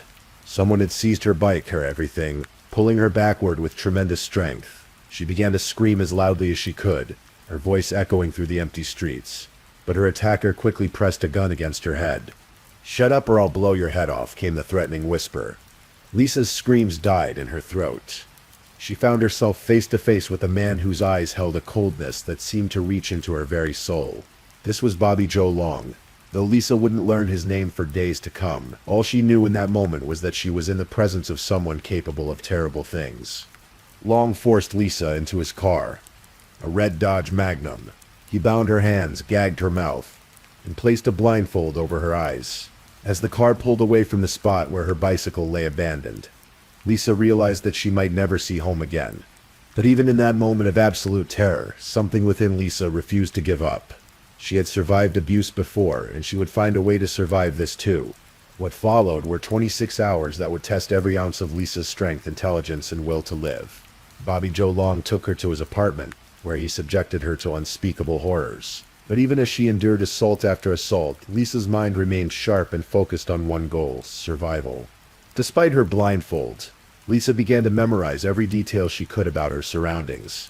She listened to the sounds outside the apartment, trying to identify where she might be. She paid attention to the texture of surfaces, the smell of the air, the sound of her captor's footsteps. Every sense became a tool for gathering information that might one day help bring this monster to justice. More importantly, Lisa began to employ a strategy that would ultimately save her life. She started talking to her captor, not as a victim, but as a human being. She asked about his life, his problems, his feelings. She showed him empathy and understanding, even as he was causing her unimaginable pain. "Well, you seem like someone who's been hurt before," she said at one point. "I understand what it's like to be hurt." This wasn't manipulation in the calculated sense. Lisa genuinely understood pain and trauma. Her own experiences with abuse had given her insights into the psychology of those who inflict harm on others. She recognized that Bobby Joe Long, like many violent criminals, was himself a product of trauma and dysfunction. Long began to respond to Lisa's approach. He started talking about his life, his failed marriage, his financial problems, his feelings of anger and powerlessness. For brief moments, the monster seemed to recede, replaced by a troubled man who was sharing his pain with someone who actually listened. Lisa offered to be his secret girlfriend, someone he could talk to and confide in. She promised that she would never tell anyone about what had happened. She made herself valuable to him as a person, not just as a victim. Throughout the ordeal, Lisa continued to gather intelligence.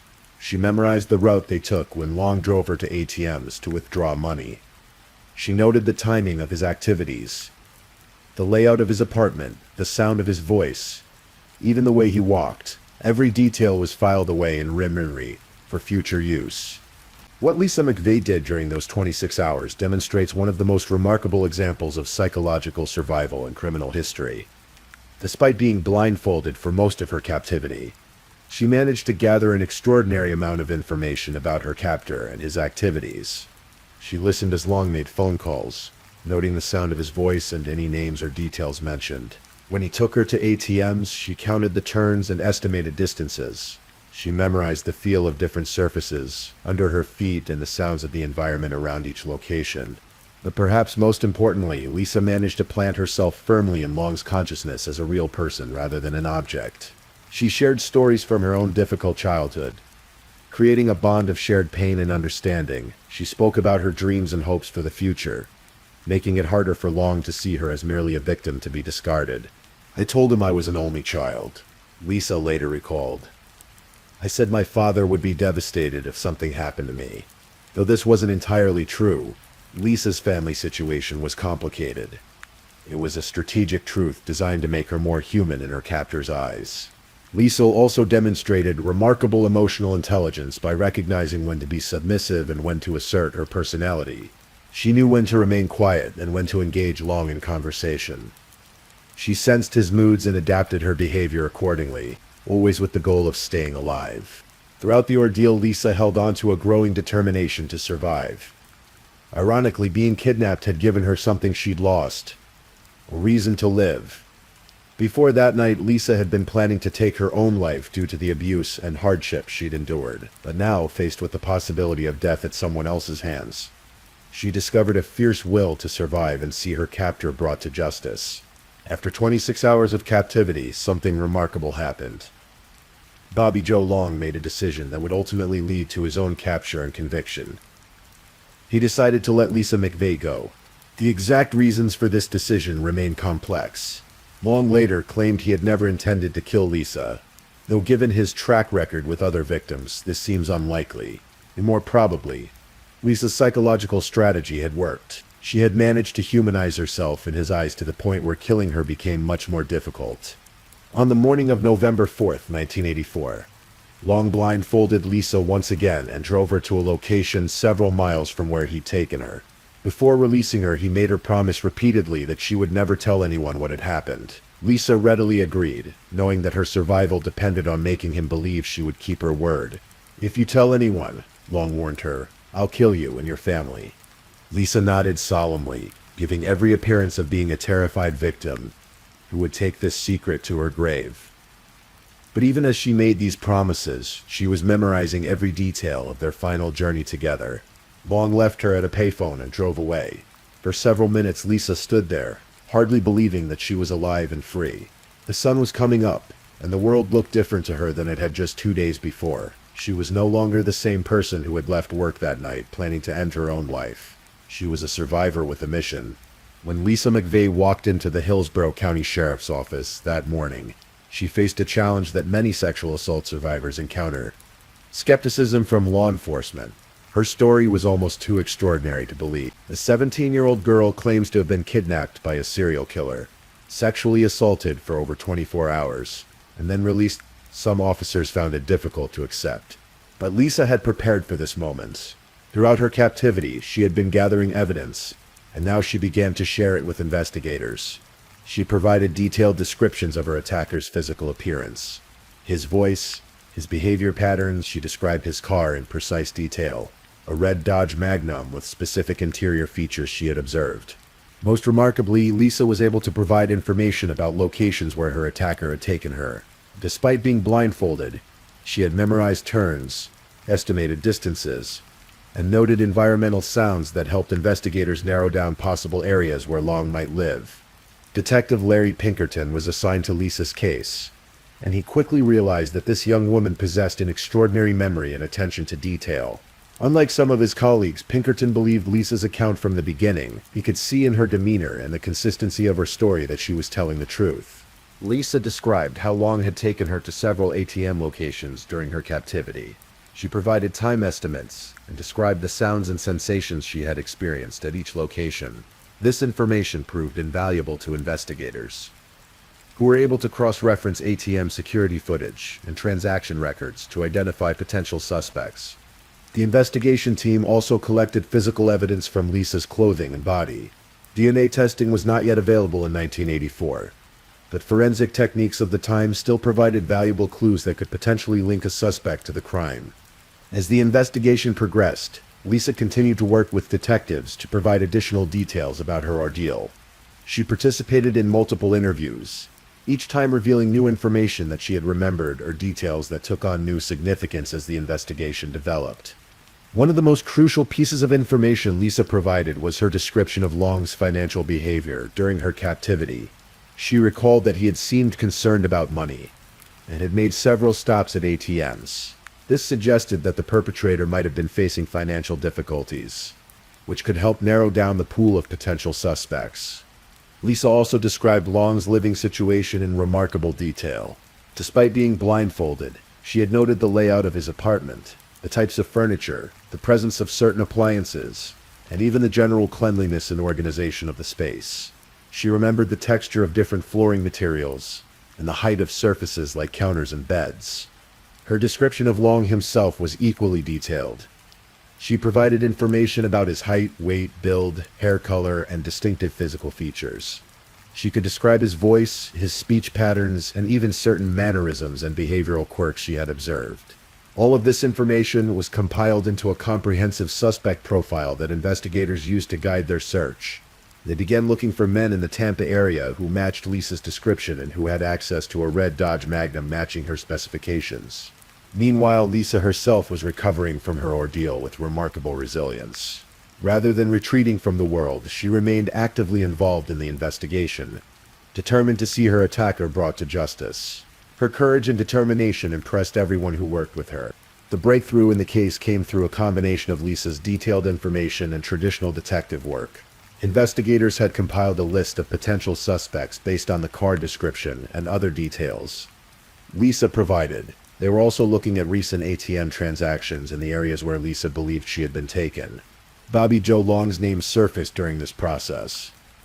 He owned a red Dodge Magnum that matched Lisa's description, and his ATM activity during the relevant time period seemed to align with the locations and times Lisa had provided. He also matched the physical description she had given.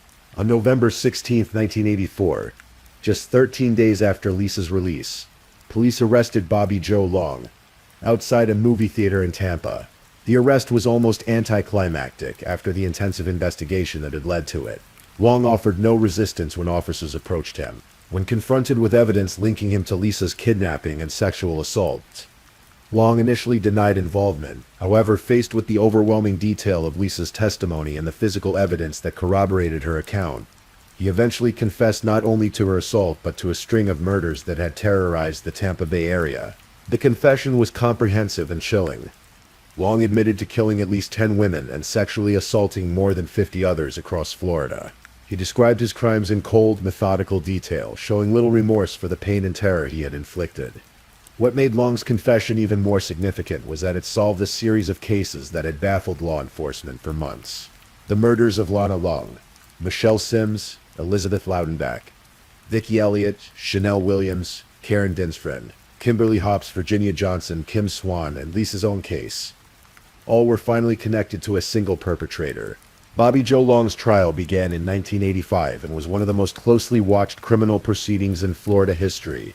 Lisa McVeigh, now 18, testified against her attacker with the same courage and determination she had shown throughout the investigation. Taking the witness stand was undoubtedly one of the most difficult experiences of Lisa's young life. She had to recount in explicit detail the 26 hours of torture and assault she had endured. She had to do this while Long sat just a few feet away, staring at her with the same cold eyes that had haunted her nightmares. But Lisa's testimony was powerful and compelling. Her ability to recall specific details about her captivity, combined with her obvious sincerity and courage, made a profound impression on the jury. Here was a young woman who had not only survived an encounter with a serial killer, but had gathered enough evidence during her ordeal to ensure his capture and conviction. The prosecution presented an overwhelming case against Long. In addition to Lisa's testimony, they had his own confession, physical evidence linking him to multiple crime scenes, and testimony from other survivors of his attacks. The pattern of his crimes was clear and undeniable. Long's defense team attempted to argue for mental instability, pointing to his history of head injuries and psychological problems.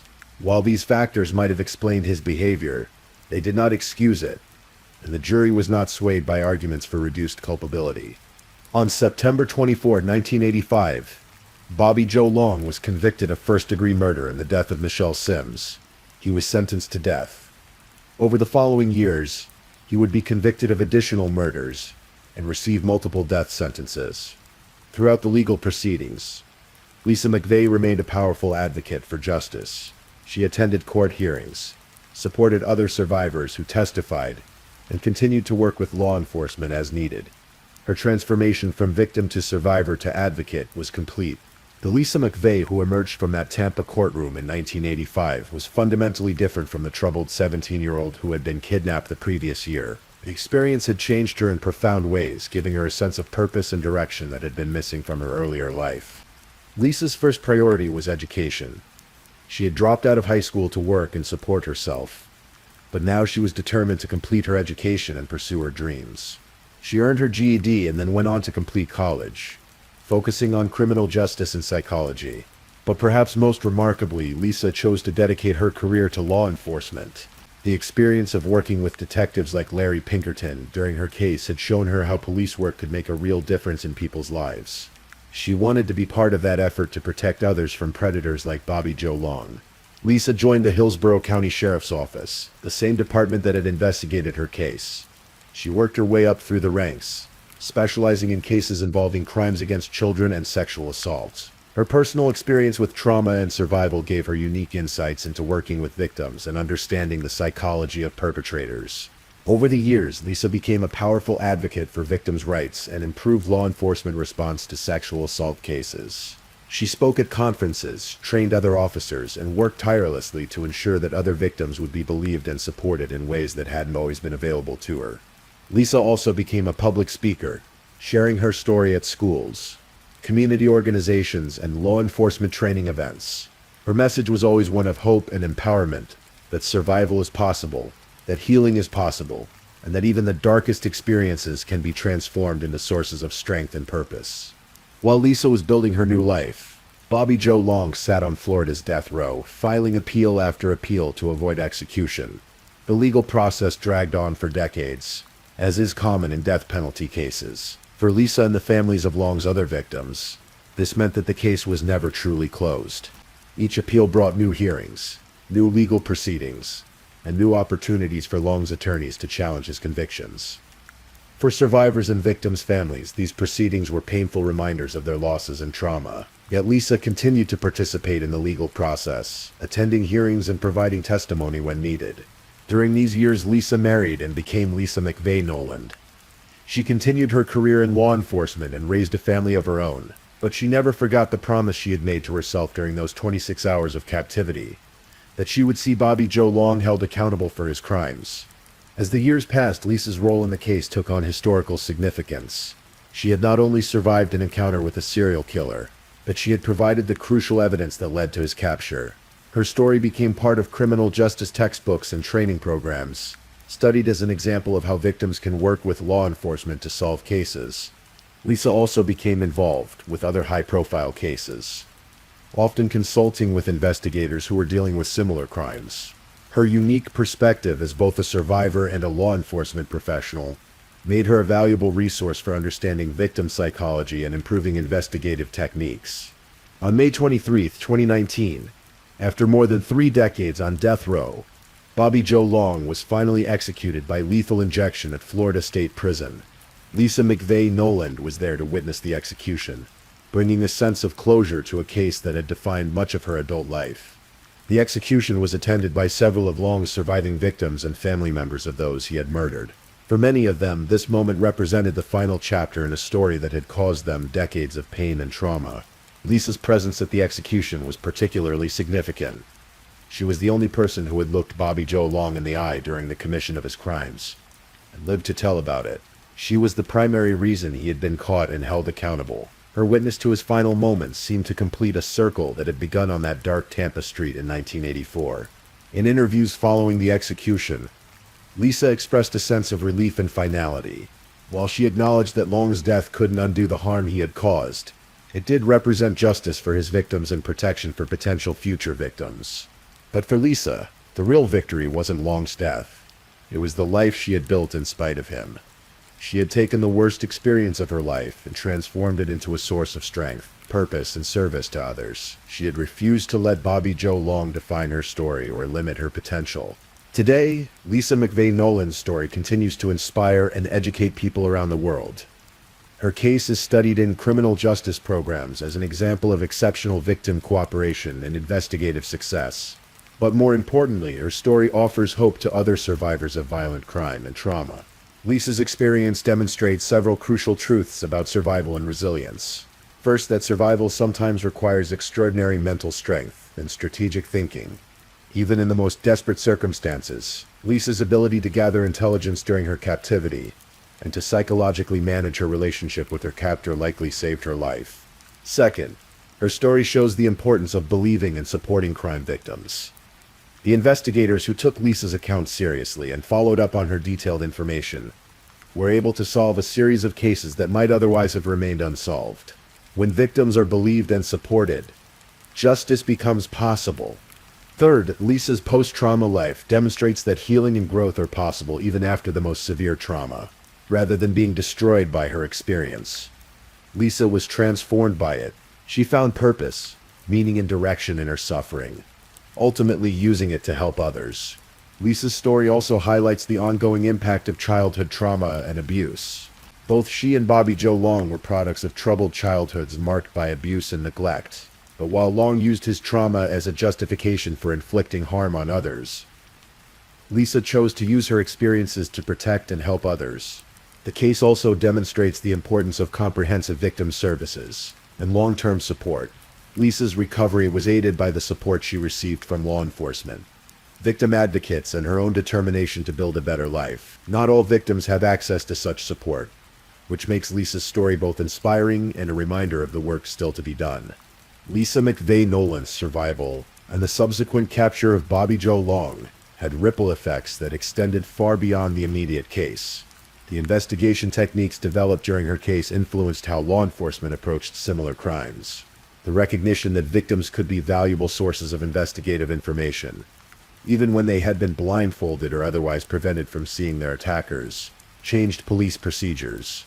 Lisa's detailed debriefing process became a model for victim interviews in complex cases. Her ability to provide useful information despite her traumatic circumstances demonstrated the importance of patient-skilled interviewing techniques that could help victims access memories and observations they might not initially realize they possessed. The case also contributed to advances in understanding the psychology of both perpetrators and survivors.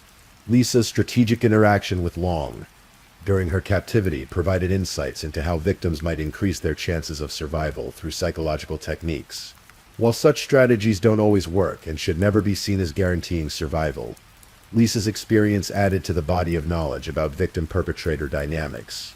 In the years following the case, Lisa became a resource for other law enforcement agencies dealing with similar crimes. She consulted on cases involving serial offenders, helped develop victim interview protocols, and trained officers in understanding trauma responses. Her unique perspective as both survivor and law enforcement professional made her contributions particularly valuable. Lisa's story also influenced popular culture and media representations of crime survivors. Books, documentaries, and a television movie told her story, helping to raise awareness about sexual assaults, survival strategies, and the importance of supporting crime victims. These portrayals helped reduce stigma around sexual assault and encouraged other survivors to come forward and seek help. Even after Bobby Joe Long's execution, Lisa McVeigh Nolan continues her work in law enforcement and victim advocacy. Now a seasoned investigator, she specializes in cases involving crimes against children and continues to work with sexual assault survivors. Lisa's approach to her work is informed by her personal experience, but not limited by it.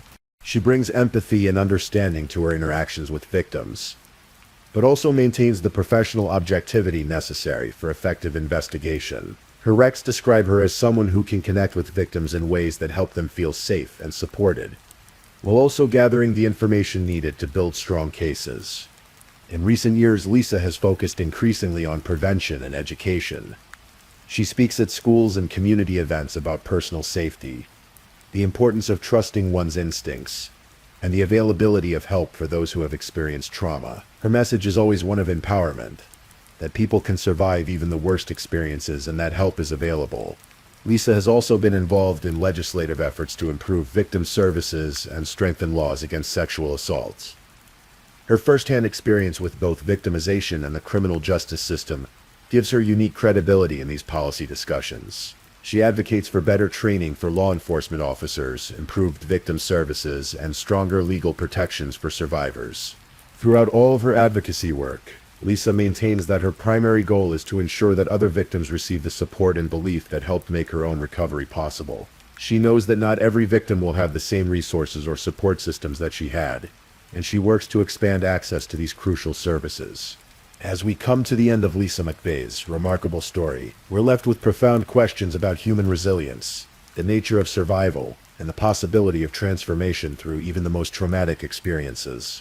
Lisa's story began in darkness, with a troubled childhood, thoughts of suicide, and a terrifying encounter with one of Florida's most dangerous predators. But through her own courage, intelligence, and determination, she not only survived but transformed her experience into a source of strength and purpose.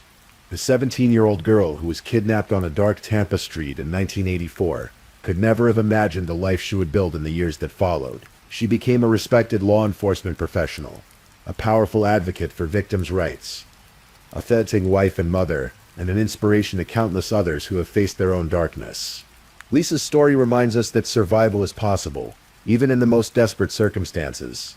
It shows us that healing is possible, even after the most severe trauma, and it demonstrates that meaning and purpose can emerge from even the most senseless suffering. But perhaps most importantly, Lisa's story shows us the power of human choice. Faced with unimaginable evil, she chose to fight for her life. Faced with the aftermath of trauma, she chose healing and growth over bitterness and despair. Faced with the opportunity to help others, she chose service over self-protection. Bobby Joe Long took 26 hours from Lisa McVeigh's life, but in response, she gave decades of her life to protecting others from predators like him. In the end, the measure of a life is not what happens to us, but what we choose to do with what happens to us. As you drift off to sleep tonight, remember Lisa's courage. Remember that even in our darkest moments, we have choices. Remember that survival is possible, healing is possible, and that sometimes our greatest struggles can become our greatest strengths.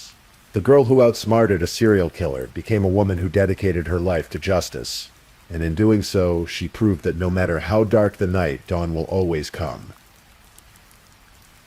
Thank you for listening to tonight's true crime story. Rest peacefully knowing that another story awaits you next time, ready to accompany you on another journey toward restorative sleep. But if you're still awake, don't forget to like and subscribe so you don't miss our next true crime stories. And until next time, stay safe and take care. Good night.